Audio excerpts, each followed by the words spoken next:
नमस्कार साथियों, मैं पंकज वैष्णव आप सभी का स्वागत करता हूं आज के सेशन में। आज के सेशन में हम देखने वाले हैं 10वीं कक्षा के भूगोल विषय के चौथे अध्याय जो कि है कृषि, उसके अभ्यास प्रश्न मतलब अध्याय के पीछे जो प्रश्न पूछे गए हैं उनका हल हम देखने वाले हैं। प्रमुख रूप से अभ्यास प्रश्नों में हमें 3 प्रकार के प्रश्न पूछे गए हैं। पहला बहुवैकल्पिक प्रश्न जिसमें प्रश्न है और नीचे 4 विकल्प है, हमें एक सही विकल्प को चुनना है। दूसरे प्रकार का प्रश्न है जिसमें हमें उत्तर लेखन करना है और लगभग 30 शब्दों में उत्तर देना है, करीब करीब 5-6 लाइन में उत्तर देना होता है। और तीसरे प्रकार का प्रश्न है जिसमें भी उत्तर लेखन ही करना है, लेकिन इसमें बड़े उत्तर लिखने हैं लगभग 120 शब्दों में। तो एक एक करके हम तीनों प्रकार के प्रश्न को देखने वाले हैं। शुरुआत करते हैं बहुवैकल्पिक प्रश्न के साथ जिसमें हमें 4 विकल्प भी दिए गए हैं। तो बहुवैकल्पिक प्रश्न में पहला प्रश्न है, निम्नलिखित में से कौन सा उस कृषि प्रणाली को दर्शाता है जिसमें एक ही फसल लंबे चौड़े क्षेत्र में उगाई जाती है। प्रश्न पूछा जा रहा है कि कृषि का वो कौन सा प्रकार है जिसमें बड़े बड़े खेतों में लंबे चौड़े क्षेत्र में एक ही प्रकार की फसल साल दर साल उगाई जाती है।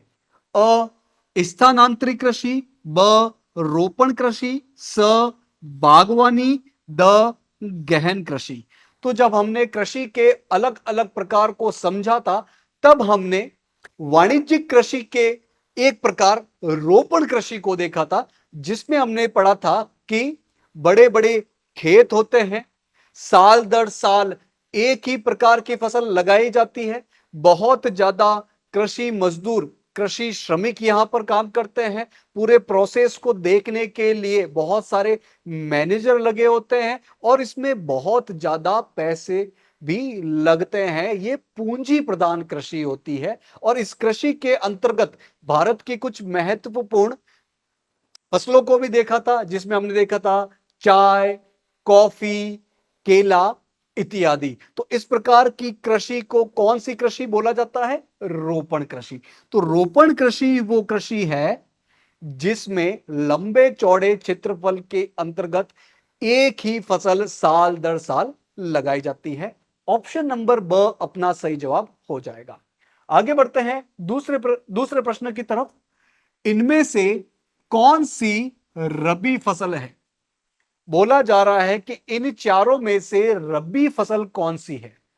अ चावल, ब मोटे अनाज, स चना और द कपास। बोला जा रहा है कि इन चारों में से रबी फसल कौन सी है। तो हमने भारत की 3 फसल ऋतुओं के बारे में पढ़ा था। कौन कौन सी 3 फसल ऋतु है? रबी, जायद और खरीफ। तो हमने रबी के अंतर्गत देखा था कि रबी के अंतर्गत आने वाली प्रमुख फसलें कौन कौन सी है? गेहूं, जौ, चना, सरसों, मटर, ये प्रमुख रबी फसलें हैं। इन्हें शीत ऋतु में बोया जाता है और गर्मी की शुरुआत में इन्हें काट दिया जाता है। तो इनमें से रबी की फसल कौन कौन सी है? चावल, चावल तो खरीफ की फसल है। मोटे अनाज जिसके अंतर्गत ज्वार, बाजरा, रागी ये आता है, ये भी खरीफ की फसल है। द कपास, कपास भी एक खरीफ की फसल है। तो बचता है स चना। और अभी हमने देखा कि रबी के अंतर्गत गेहूं, जौ, चना, सरसों, मटर ये प्रमुख फसलें हैं। तो चना एक रबी की फसल है। तीसरा प्रश्न है, इनमें से कौन सी एक फलीदार फसल है? बोला जा रहा है कि इन चारों फसलों में से कौन सी एक फलीदार फसल है? अ दालें, ब मोटे अनाज, स ज्वार, द तिल। तो जब हमने दालों के बारे में पढ़ा था तब हमने देखा था कि दालें एक फलीदार फसल है और ये वायुमंडल से नाइट्रोजन का यौगीकरण कर पाती है। इसीलिए ये अपनी मिट्टी को, जहां पर दालों की फसल लगाई जाती है, वहां की मिट्टी को ये प्राकृतिक रूप से उपजाऊ बनाए रखती है। तो इनमें से फलीदार फसलें कौन सी हो जाएगी? विकल्प अ दालें अपना सही जवाब हो जाएगा। आगे बढ़ते हैं दूसरे प्रकार के प्रश्न की तरफ, जिसमें हमें खुद से उत्तर लेखन करना होगा और यहां पर हमें 30 शब्दों में उत्तर लिखना है। इसमें पहला प्रश्न है, एक पेय फसल का नाम बताएं तथा उसको उगाने के लिए अनुकूल भौगोलिक परिस्थितियों का विवरण दीजिए। हमें पूछा जा रहा है कि एक पेय फसल का नाम बताना है और उस पेय फसल के लिए अनुकूल परिस्थितियों के बारे में लिखना है। तो पेय फसलें मतलब जिन फसलों का उपयोग प्रमुख रूप से पीने के काम में आता है, जैसे कि चाय हो गया, कॉफी हो गई। तो हमने देखा था कि चाय एक प्रमुख पेय फसल है। प्रमुख रूप से ये भारत के उत्तर पूर्वी राज्यों में एक राज्य असम में बड़ी मात्रा में इसकी पैदावार होती है। और ऐसा क्यों है? क्योंकि वहां की भौगोलिक परिस्थितियां चाय की फसल के लिए अनुकूल रहती है। तो कौन कौन सी भौगोलिक परिस्थितियां हैं? जैसे कि चाय के लिए उष्ण और उपोष्ण जलवायु की जरूरत पड़ती है, मतलब गर्म और गर्म से थोड़ा सा कम गर्म, ऐसी जलवायु में चाय अच्छे से उग सकती है। इसके अलावा सुवितरित बारिश होनी चाहिए। सुवितरित बारिश मतलब कि ऐसा नहीं हो कि बहुत तेज बहुत ज्यादा बारिश हो जाए या बहुत कम बारिश हो, मध्यम प्रकार की लगातार चलने वाली बारिश चाहिए। साथ ही ढलान वाले क्षेत्रों में चाय अच्छी पैदा होती है। ढलान वाले क्षेत्रों में चूंकि पानी न तो रुकता है न तेजी से बहता है, धीरे धीरे बहता है, तो चाय की जड़ों में आराम से वो पानी जा सकता है। तो भारत की प्रमुख पेय फसलों में से एक फसल है चाय। प्रमुख रूप से ये भारत के असम राज्य में सबसे ज्यादा पैदा होती है। इसके अलावा पश्चिम बंगाल राज्य भी चाय का एक प्रमुख उत्पादक राज्य है। कौन कौन सी भौतिक परिस्थितियां चाय की फसल के लिए अनुकूल रहती है? उष्ण और उपोष्ण कटिबंधीय जलवायु। इसके अलावा ऐसी मिट्टी होनी चाहिए जिसमें ह्यूमस की मात्रा, मरे हुए वनस्पति की मात्रा ज्यादा हो, ऐसी मिट्टी में चाय अच्छे से उग सकती है। और साथ ही ऐसे ढलवा क्षेत्र जहां पर जल आराम से बह सकता हो, वहां पर चाय अच्छी उग सकती है। साथ ही वर्षा जो है वो सुवितरित होनी चाहिए, समान रूप से उसका वितरण होना चाहिए। इसमें दूसरा प्रश्न है, भारत की एक खाद्य फसल का नाम बताइए और जहां ये पैदा की जाती है उन क्षेत्रों का विवरण दीजिए। बोला जा रहा है कि भारत की एक प्रमुख खाद्यान्न फसल का नाम बताना है और उसके बारे में कुछ बेसिक विवरण देना है। तो हमने देखा था कि भारत की दो प्रमुख खाद्यान्न फसलें हैं। ऐसे तो बहुत सारी खाद्यान्न फसल है, लेकिन दो प्रमुख खाद्यान्न फसलें कौन कौन सी है? एक है चावल और दूसरा है गेहूं। और इसमें भी प्रमुख रूप से चावल भारत में सबसे ज्यादा काम में ली जाने वाली एक खाद्यान्न फसल है। चावल खरीफ की ऋतु में उगाई जाती है, खरीफ की फसल है। चावल के लिए आपको कैसा तटीय क्षेत्र चाहिए, या फिर जलोढ़ मिट्टी वाला क्षेत्र चाहिए, या फिर डेल्टा वाला क्षेत्र चाहिए, और बड़े स्तर पर मैदानी हिस्सा चाहिए? प्रमुख रूप से ये जो स्थितियां हैं वो आपको पश्चिम बंगाल राज्य में, उत्तर प्रदेश राज्य में, पंजाब वाले क्षेत्र में, हरियाणा वाले क्षेत्र में, इन क्षेत्रों में देखने को मिल जाएगी। तो ये राज्य, ये क्षेत्र चावल का बड़ी मात्रा में उत्पादन करते हैं। इसके अलावा कृष्णा गोदावरी नदियां, जो कि दक्षिण भारत की प्रमुख नदियां हैं, उनका जो डेल्टा क्षेत्र है, उनका जो तटीय क्षेत्र है, वहां पर भी चावल का अच्छी मात्रा में उत्पादन होता है। तो भारत की एक प्रमुख खाद्यान्न फसल चावल है। ये एक खरीफ की फसल है। ये भारत के उत्तर और उत्तर पूर्वी मैदान, साथ ही तटीय क्षेत्र, डेल्टाई क्षेत्र, यहां पर बड़ी मात्रा में उत्पादित की जाती है। और कौन कौन से राज्य है चावल के उत्पादन में प्रमुख स्थान रखने वाले? असम हो गया, पश्चिम बंगाल हो गया, इसके अलावा उत्तर प्रदेश, पंजाब, हरियाणा, कृष्णा गोदावरी नदियों के जो डेल्टा क्षेत्र है, वहां पर चावल का उत्पादन बड़ी मात्रा में किया जाता है। आगे बढ़ते हैं तीसरे प्रश्न की तरफ। सरकार द्वारा किसानों के हित में किए गए संस्थागत सुधारों की सूची बनाइए। बोला जा रहा है कि किसानों के हित में सरकार द्वारा कौन कौन से स्टेप लिए गए हैं, कौन कौन से संस्थागत सुधार किए गए हैं।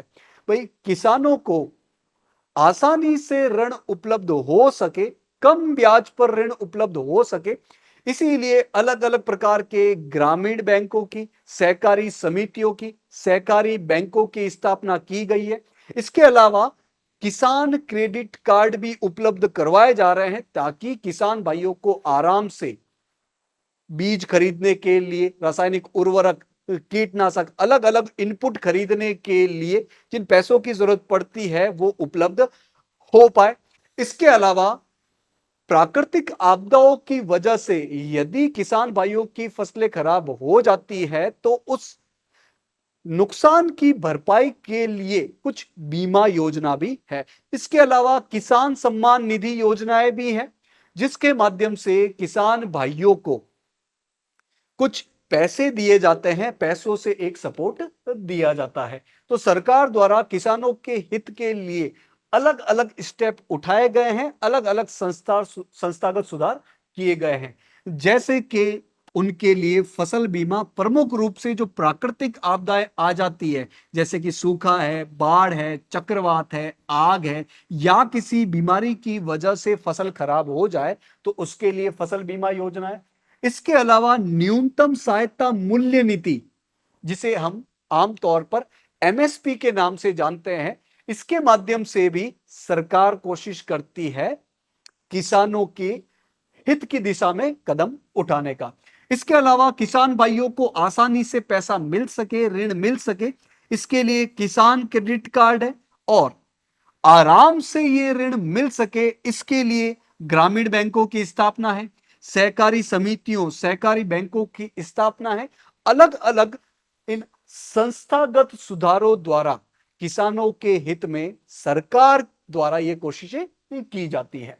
अब हम आते हैं तीसरे प्रकार के प्रश्न की तरफ जिसमें हमें 120 शब्दों में उत्तर देना है। इसमें पहला प्रश्न है, कृषि उत्पादन में वृद्धि सुनिश्चित करने के लिए सरकार द्वारा किए गए उपाय सुझाइए। बोला जा रहा है कि कृषि उत्पादन की वृद्धि होती रहे, फसल उत्पादन बढ़ता रहे, इसके लिए सरकार ने कौन कौन से उपाय किए हैं, कौन कौन से स्टेप लिए हैं। हम बात करते हैं आजादी के बाद से ही। तो सरकार ने 1947 के बाद सबसे पहले जमींदारी प्रथा को उन्मूलित करने के लिए कदम उठाए, कानून बनाए। जमींदारी प्रथा क्या होती है? एक तरीके से बड़े स्तर पर यह एक प्रकार का बिचौलियापन है जिसमें किसानों को मोटे तौर पर मजदूर के रूप में ही रखा जाता था और ज्यादा फायदा किसानों की बजाय इन जमींदारों का होता था। तो आजादी के बाद इस जमींदारी प्रथा को हटाने के लिए कुछ कदम उठाए गए, कुछ कानून बनाए गए। इसके अलावा अलग अलग पंचवर्षीय योजना, प्रमुख रूप से जो पहली प्रथम पंचवर्षीय योजना थी उसमें भूमि सुधार के कुछ कार्यक्रम लाए गए, जैसे कि बड़े बड़े जो जमींदार थे जिनके पास बड़ी बड़ी जमीन थी उनसे जमीन लेकर जो किसान भाई या तो भूमि रहित थे या जिनके पास कम जमीन थी उनको जमीन देने की कोशिश की गई। इसके अलावा हरित क्रांति, श्वेत क्रांति, इसके माध्यम से कृषि में सुधार लाने की कोशिश की गई। हरित क्रांति मतलब फसलों के उत्पादन में बहुत ज्यादा वृद्धि और उसमें भी जो खाद्यान्न फसलें हैं, प्रमुख रूप से गेहूं है, चावल है, उनके उत्पादन में वृद्धि, प्रमुख रूप से उच्च उत्पादक बीजों के माध्यम से, सिंचाई के साधनों के माध्यम से, रासायनिक उर्वरकों, कीटनाशकों के माध्यम से इन फसलों के पैदावार को बहुत ज्यादा बढ़ाया गया। इसे हम हरित क्रांति कहते हैं। इसके अलावा श्वेत क्रांति जिसमें दुग्ध उत्पादन में हमने बहुत ज्यादा वृद्धि की, इसमें भी सरकार का एक बहुत बड़ा हाथ था। इसके अलावा किसान भाइयों को ऋण आराम से मिल सके इसके लिए ग्रामीण बैंकों की स्थापना की गई, सहकारी समितियों, सहकारी बैंकों की स्थापना की गई, किसान क्रेडिट कार्ड जैसी योजनाएं लाई गई। इसके अलावा फसल बीमा योजना, अगर किसान भाइयों की फसलें किसी प्राकृतिक आपदा की वजह से खराब हो जाती है तो उसकी भरपाई के लिए फसल बीमा योजना जैसी योजनाएं लाई गई। तो ऐसे अलग अलग महत्वपूर्ण कदम उठाकर सरकार ने ये एंश्योर किया है, सरकार ने ये सुनिश्चित किया है कि अपने कृषि उत्पादन में वृद्धि होती रहे। तो कृषि उत्पादन में वृद्धि सुनिश्चित करने के लिए सरकार द्वारा निम्नलिखित उपाय किए गए हैं। स्वतंत्रता के पश्चात आजादी के बाद देश में संस्थागत सुधार करने के लिए जोतों की चकबंदी, सहकारिता और जमींदारी प्रथा आदि की समाप्ति करने को प्राथमिकता दी गई। प्रथम पंचवर्षीय योजना में भूमि सुधार करना एक मुख्य लक्ष्य था। अभी हमने बात की भूमि सुधार क्या होता है। इसके अलावा हरित क्रांति और श्वेत क्रांति जैसी कृषि सुधार के लिए बहुत सारी रणनीतियां आरंभ की गई, जिसमें फसलों के उत्पादन और दुग्ध उत्पादन में हमने बहुत ज्यादा वृद्धि की। इसके अलावा न्यूनतम सहायता योजना, जिसे हम आम भाषा में एमएसपी कहते हैं, ये भी एक बड़ा सपोर्ट है कृषि उत्पादन में वृद्धि करने के लिए।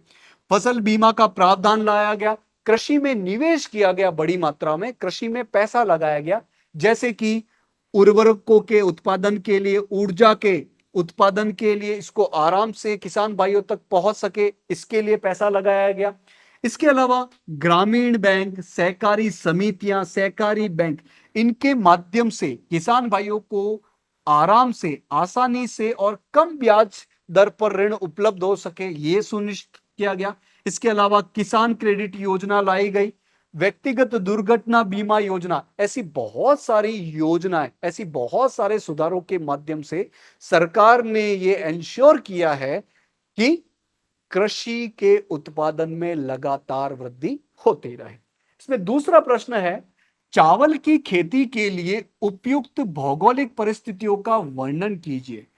बोला जा रहा है कि चावल की खेती के लिए अनुकूल भौगोलिक परिस्थितियां क्या होगी, उसका हमें वर्णन करना है। तो चावल हम जानते हैं कि भारत की सबसे प्रमुख खाद्यान्न फसल है। चावल के उत्पादन में भारत का पूरे विश्व में दूसरा स्थान है। चावल एक खरीफ की फसल है। चावल के लिए प्रमुख जो अनुकूल भौगोलिक अवस्थाएं चाहिए, भौगोलिक स्थितियां चाहिए, वो ये है कि बारिश अच्छी खासी चाहिए, करीब करीब 100 सेंटीमीटर से ऊपर बारिश होनी चाहिए। तापमान भी एक मध्यम प्रकार का चाहिए। अच्छा, जिन क्षेत्रों में ज्यादा बारिश नहीं हो पाती है, वहां पर सिंचाई के अच्छे साधन होने चाहिए, ताकि पानी की आपूर्ति को सुनिश्चित किया जा सके। इसके अलावा जो जलोढ़ मैदान होते हैं, मतलब जिन क्षेत्रों की मिट्टी नदियों द्वारा लाई जाती है, जिसे हम जलोढ़ मिट्टी कहते हैं, वहां पर चावल अच्छे से उग सकता है। इसके अलावा जो तटीय क्षेत्र है, उत्तर के जो विशाल मैदान है, उत्तर पूर्वी भारत के जो मैदान है, वहां पर चावल बड़ी मात्रा में उगता है। तो चावल भारत में अधिकांश लोगों का खाद्यान्न है, भारत की सबसे प्रमुख खाद्यान्न फसल है। ये एक खरीफ की फसल है और चावल के उत्पादन में भारत का पूरे विश्व में दूसरा स्थान है। चावल की खेती के लिए उपयुक्त भौगोलिक परिस्थितियां कौन कौन सी है? इसके लिए उच्च तापमान चाहिए, करीब करीब 25 डिग्री सेल्सियस से ऊपर तापमान चाहिए। साथ ही नमी, आर्द्रता भी चाहिए, बहुत ज्यादा, करीब करीब 100 सेंटीमीटर से ज्यादा वार्षिक वर्षा होनी चाहिए। इसके अलावा जो बाढ़ के मैदान की जलोढ़ मिट्टी होती है, साथ ही डेल्टाई क्षेत्रों की जो मिट्टी होती है, वहां पर चावल अच्छे से उगता है। जहां पर वर्षा या तो मध्यम प्रकार की होती है या कम होती है, वहां पर अच्छी सिंचाई की आवश्यकता होती है, ताकि चावल को पानी की आपूर्ति की जा सके। इसके साथ ही चावल के पैदावार करने में, चावल की फसल उगाने में श्रम की बहुत ज्यादा आवश्यकता पड़ती है। तो पर्याप्त कुशल श्रम होना चाहिए और ये श्रम सस्ता उपलब्ध होना चाहिए। ये सब चीजें जो है वो चावल के लिए बहुत ज्यादा जरूरी होती है। तो आज के इस सेशन में हमने अपने चौथे अध्याय जो कि है कृषि, उसके अभ्यास प्रश्न देखे हैं। तो इन प्रश्नों को आप रिवाइज कीजिएगा, पढ़ाई करते रहिएगा और अपना ख्याल रखिएगा। आशा है आज की क्लास आपको समझ में आई होगी।